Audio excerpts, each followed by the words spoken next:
Sorry, say again. I drove these roads 20 years ago. You? Yes. Yeah. 1993. 1993, yes.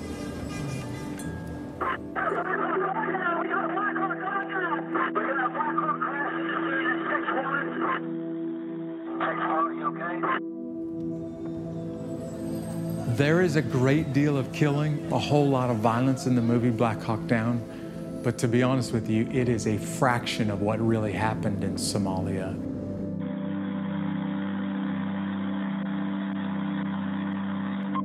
If you look at all the bullet holes around here, most of these are from us. Life and death became a lot less significant for me in Mogadishu. I don't know if that's a piece of me that's still over there. I don't know if that's something that I left there. I don't know if that's just who I am now. I don't know the answer to that.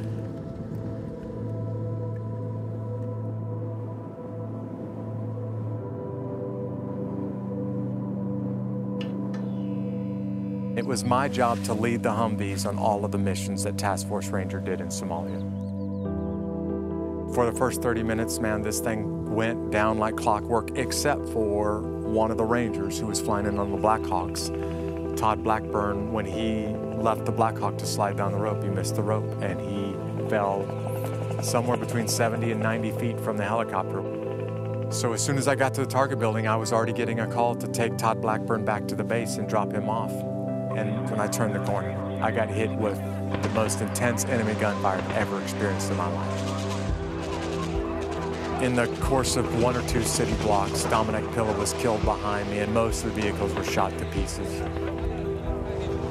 For the first time, I started to panic and everybody around me started to panic. And I was thinking, I know I'm gonna die. When I finally made it back to the airfield, I was surprised that any of us survived. In fact, I took my helmet off and I threw it. I was so angry at what I just went through, threw it across the blacktop. And that's almost the exact moment that my platoon leader said, Jeff, Mike Durant's helicopters crashed in the city and we don't have anybody else who can go back out there. I need you to get your men, get back on the Humvees, and go back out to the Durant crash site and see if anybody's alive there. I started to clean the blood and the brain matter off of the sides of this Humvee, getting ready to go back out into the city streets. And I was listening over the radio as this operation was spinning out of control and people's voices were getting more and more terrified. I started thinking about my family. I started thinking, God, I'm gonna die in the next few minutes. Everything inside of me was thinking, don't go back out there. So at that point, I just kept doing what I was doing and I started praying, God, I'm in big trouble now, and I know I'm gonna die, and I need your help. Whatever you want to happen to me tonight, God, I'm putting my life and my future in your hands. It was in an instant, as soon as I said that, I was still totally convinced that I was gonna die. But from that moment, the rest of the night, I didn't fear death at all. I think that is the only thing that gave me the courage to get on Humvees and drive back out in the city streets repeatedly.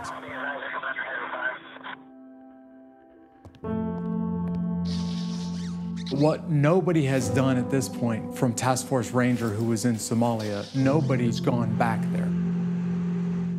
A good friend of mine, Kenny Thomas, who is in Somalia with me, called me out of the blue and said, Jeff, are you interested in going to Somalia? And I was the one telling Kenny, do you realize how dangerous Somalia and specifically how dangerous Mogadishu is? And he said, look, man, I'm willing to go if you're willing to go. I don't feel much emotional difference today than I did flying into Mogadishu 20 years ago. It doesn't feel like it's been that long.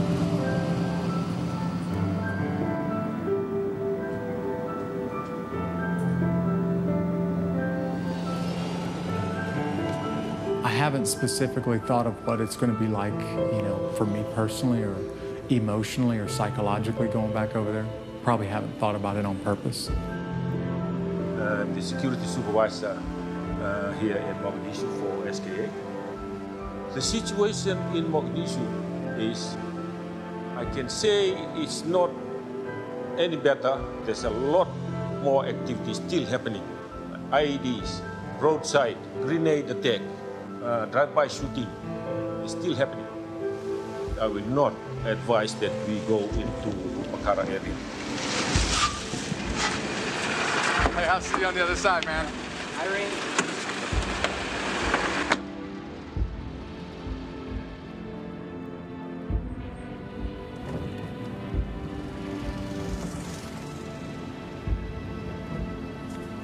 Hey, Jeff, do you recognize anything yet?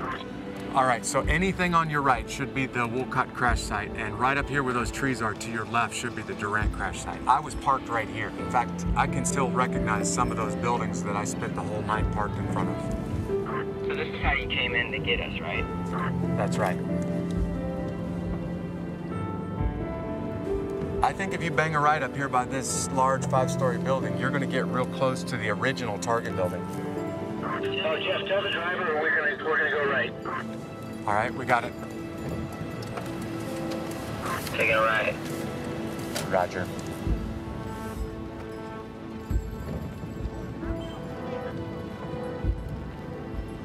Hey, Kenny, you know that we're in the Bakara market right now, right? Acutely.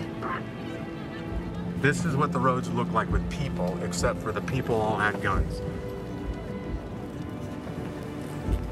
You're in the area of town that everybody said don't go into right now, because it's very dangerous. Hey, Jeff, let's just tell the dean we're gonna find our way out of here pretty quick. Yeah, sounds good. Hey, will you call them and tell them to go north to whatever, and then let's go back down via Lynn. In front of Ministry. No, don't turn back. Tell them to go north, hit 21 October, and go down via Lynn. Is that a roadblock? It's okay, keep going, keep going. You're good.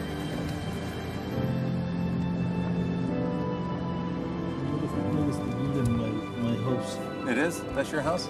Next to building Yeah. my house. Hey, we did a lot of shooting back here 20 years ago, by your house. Is this Howldig? Yeah, how would I miss that? Yeah, okay. We got into a big firefight right here, man. I drove down a narrow alleyway next to the Target building, and then I made a right turn onto that road. And when I made a right turn onto that road, that's where I got hit with about a couple of 100 to 1,000 enemy fighters within a few city blocks. That's where Dominic Pilla was killed. That's where the majority of the initial firefight that I experienced was there. And to this day, it's still the most intense firefight I've ever been in. What I remember thinking distinctly when we were driving back into the city the second and third time is, okay, I know I'm gonna die, but I know where I'm gonna spend my eternity. Now I just need to do everything necessary to make sure that my men don't die. I can't believe I survived that. Good gracious. There's no real explanation why I'm standing here right now.